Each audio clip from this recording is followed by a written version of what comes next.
QuickBooks Online 2021 Class and Location Tracking. What it is, how to turn it on, and when to use it. Let's get into it with Intuit's QuickBooks Online 2021. Here we are in our QuickBooks Online practice file. We're going to be looking at and turning on the class tracking. So I'm first going to show where to turn it on. Before turning it on, however, we're going to go back in and take a look at some of the documents that will be affected so that we can then see the changes to them and then add a couple transactions just to see what will happen with the class and location tracking. So if we hit the cog drop down and we go to the accounting and settings options, then we could go down here to advanced, and we see down here in the categories, that's where we have our class tracking and location tracking. By default, they are off. They are off by default, I believe, because when you do the data input, when you have class and location tracking, it'll add another field to some of the forms, which could kind of complicate the forms to some degree if you don't need the class tracking and location tracking. So therefore, you're going to turn them on if you're going to utilize those components. So I'm going to close it out before turning them on, however, and then just kind of think about what we would want to do or why we would want to use them. There's kind of a wide range of things that we can do with the class tracking. We can sort out different locations, obviously. We could sort out different, basically, departments within an organization. We can even use class tracking to be breaking out for a sole proprietorship, one account that could be doing both our personal books as well as our business books, which can be useful ways to be tracking this out as well. What you want to imagine is a breakout on the income statement in a kind of like a vertical breakout, as opposed to what you might do with sub-accounts. So for example, let's go down here and say that we went to our chart of accounts down below, and let's imagine that we have two different locations. And let's just pick an account here and say we have the utilities account. And let's say that, that we want to break it out by two locations or two different departments, or I have a personal utilities and a business utilities. A couple ways we might set that up. We might say, well, maybe I'll set that up with sub-accounts, right? You could say, well, I'll set that up with sub-accounts, and that would look something like this. You'd say, I'm going to add two accounts that'll be sub-accounts. I'm going to say new account, and I'm going to make this an expense type of account. And I'd say this is going to be utilities, and utilities. But this, I'm going to put location 1. L1 utilities, and then we're also going to make it a sub-account of utilities sub-account. So if I say save and close, so now we've got this sub-account that will break out, and we can kind of have two accounts. And then I could say, well, what if I have location 2 then? I can then break out location 2 by adding a new account, which would then be, once again, an expense type of account, say utilities, and this is going to be L2 utilities, location 2 utilities, sub-account of utilities. And there we have it. I could say save it and close it. And there we have it. Now let's just record a transaction, a couple transactions to these utilities accounts. So I'm going to go up top and say, let's just record it out of the checking account. We got to add a checking account to do so. So I'm going to add a checking account, new account, bank account. It's going to be the good old checking account. Saving that. And then we'll just write some utility checks here. I'm just going to use the register to do that, just to see our example. And I'm going to say that we're going to write a expense, saying it's an electronic transfer. Let's make it as of like 01/05/21. And then I'm going to say this is going to go to Edison, and then add that as a vendor. And I'm going to say utilities were 150 here, breaking that out for utility 1, utility location 1. And then I might save that and say, if I had another utility bill for location 2, if I go to another expense form, and this is going to be also Edison. And then I'm going to say this is going to be for 200. And this is going to be L2 utilities. So I can break it out in that format, saving that. Let's open up our income statement to see what it looks like. To open up the income statement, I'm going to do it in another tab by going up top, right-clicking on this tab, duplicate the tab. duplicate the tab, then we'll take a look at our income statement. So I'm going to go on down to the accounting tab down below. The reports tab down below. Take a look at the P&L, the profit and loss, otherwise known as the income statement. We'll do a range change up top, 010121 to 123121. Let's run that report. And that's one way we can kind of break this out. That's a vertical breakout. So if I was to close this, you can see that I can condense it, which is nice. I can expand it, which is nice. So if I do that, however, for every expense account, it can get quite long. And you might say, well, that's nice, but I'd kind of like to see it in a separate column. Maybe I'd like to see it in a whole nother column here. And that's what the class tracking would do. Instead of having it broken out by account here, I might want one utility or even two separate utilities, but also break it out by column. And that would also give me a net income basically by the class, or in this case, like the location. So let's turn on the class tracking and see what that will look like. So I'm going to go back to the first tab and I'm going to say, all right, well, the other thing I want to just check out is the forms that will be affected. Notice that if I go to a form like an expense form, I'm going to open up the new tab and open up, say, an expense form, like a check or an expense. We'll have the same kind of things here. And notice that what we have is the category and then the description and amount, fairly basic. Now, if we add classes and or locations, then we're going to have some format on here to assign every transaction to a class or location and or location. That's why they're typically going to be off, because that'll more complex or add a level of complexity to the data input forms. So let's add then class tracking and see the impact on these forms and on the financials. So I'm going to hit the drop down here. We're going to then go into the to the accounting and settings, or account and settings. We'll turn on the class tracking by going to the advanced on the left-hand side. Then we have here the categories, class and location.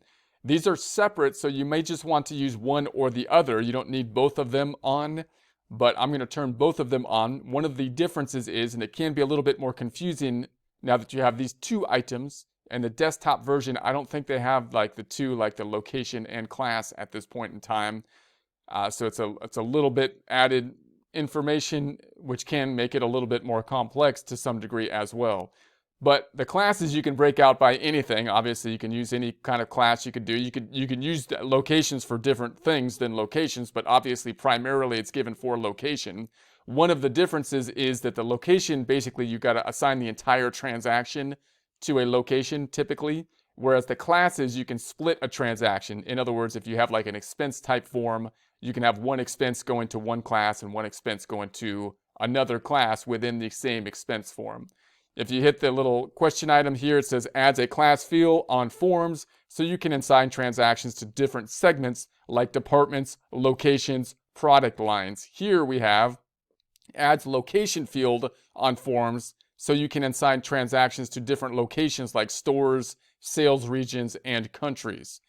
Then I would also typically check this off to warn me when the transaction isn't assigned to a class. Meaning, when you have the class tracking on, then you probably want to, by default, always assign a class out. If you do not assign it on a class, then it's going to go into an unassigned category, which is fine, and you can actually go back in there and check it by the unassigned category.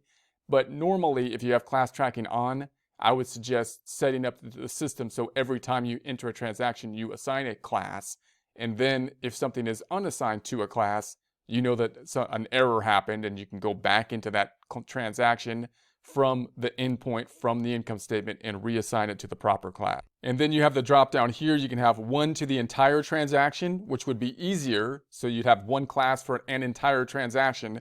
But part of the point of the classes is the fact that you can have one to each row of the transaction. That allows you to have separate classes assigned to one form, like one expense form having expenses broken out to different classes. So this, you probably want that. That's the default. And then down here we've got the location label, which you can call location, business, department, division, property, store, territory, whichever you think would be best. With the classes, you can actually assign the class categories as we go. We'll set up the classes as we go. So let's go ahead and save that. So if we save that, so now these two things are on in the advanced category. I'm going to say done down here, and that should assign it out. So now we can basically go into a form. I'm going to go back into the same forms that we have used. So I'm going to go back into the income statement here where we had these two transactions, drill back down in on it. So I'm going to go into, say, utilities here. Let's go into the utilities item. And there we have it for location 1. I'm going to go into it again, drilling back into it. That takes us to the actual form. This is the form that was used. We saw before that the form didn't have this other column here. So now this column for the class has now been added, as well as this item up top for location. Now note between these items now, you can see down here that since I have the class down below, I can actually have two different classes for the same expense form, meaning the expense form is going to be decreasing the checking account. That's what an expense form does. But I could then assign one class to say one area, and then I can have another line here, which has a completely different class, and that'll assign two classes with one form. Whereas the location item only has one line in the location, and therefore the entire transaction, no matter how many rows you put down here, how many expense accounts, for example, would then be assigned to one particular location. So if I add the location, let's say this is going to be L1. So this is going to be L1. I'm adding a location. And then down here, I'm going to say this is going to be in department 1. So I'm going to say we've got now a location, and we'll say this is going to be then a department line item for it. And once again, I can't assign another location here, but I could go down here and put something else for, say, department 2. And then I'm going to say save and close. So we've adjusted that transaction. If I go back up, I'm going to go back to my report summary. No big change here, but I now want to look at a report that's going to break this information out. To do so, let's duplicate this tab, right-click on this tab, duplicate this tab.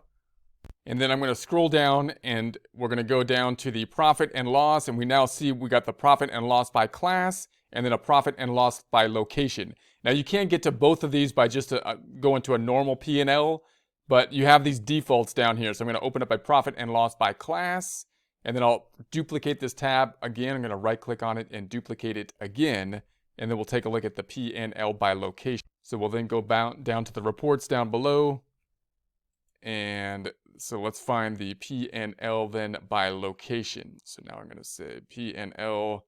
Did I do class last time? I did P&L by class, and then this one's going to be by location. So profit and loss by location. So there we have that, and the date range is covering what we have there. So there we have it. Location, here it is by location, and this is what we mean by the fact that you got this column up top now. So now you got location 1, and that was the entire transaction that was applied out to location 1, and then not specified, because for the other transaction, this 200, we did not specify a transaction. If I then go to the classes over here, we have in the classes tab, we've got D1, because that was, we're saying department 1, and then we've got the not specified because we didn't apply a class to the other item. We still can have two accounts down here if we so choose, now showing it in location 1 and location 2 by account as well, but this is not necessary. We could then collapse this and just have one utilities account, breaking it out by department in this case, and then over here by location in this case. So you can have multiple utilities accounts or not if you so choose. Also note, if I go back to the first tab, which is our normal profit and loss, which only has one column, you can make a normal profit and loss by class or by location by hitting the drop down here and then choosing the locations. And so we'll run that report. So now we've got the profit and loss by location, and you can hit the drop down here and do the profit and loss by class. So there we have then the profit and loss by class, and then I'll bring it back up to the totals, which is the default for a standard P&L, which only has then the one column. Let's go back on over to the second tab. Now this one, anything that's not specified here, that's telling you, hey, something hasn't been assigned. So then I can go into this one and say assign this one out. I'm going to drill down in on it and say that I want to assign this one.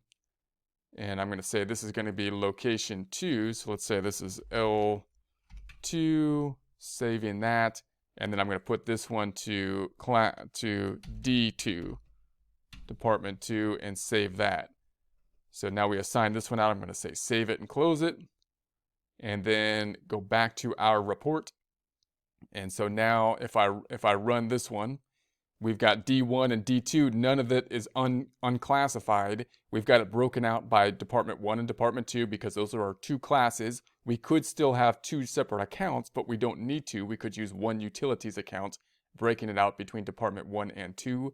And then on the location side of things, if I refresh this, running it again, we have the same thing, location 1 or location 2, nothing that has not been assigned to a location, so that is good. We then, once again, can break it out with further detail by location 1 and 2, or we can just simply use one utility account that we can break out between two location categories. So that's kind of an overview of what we can take a look at. We'll go into more detail about it in future presentations.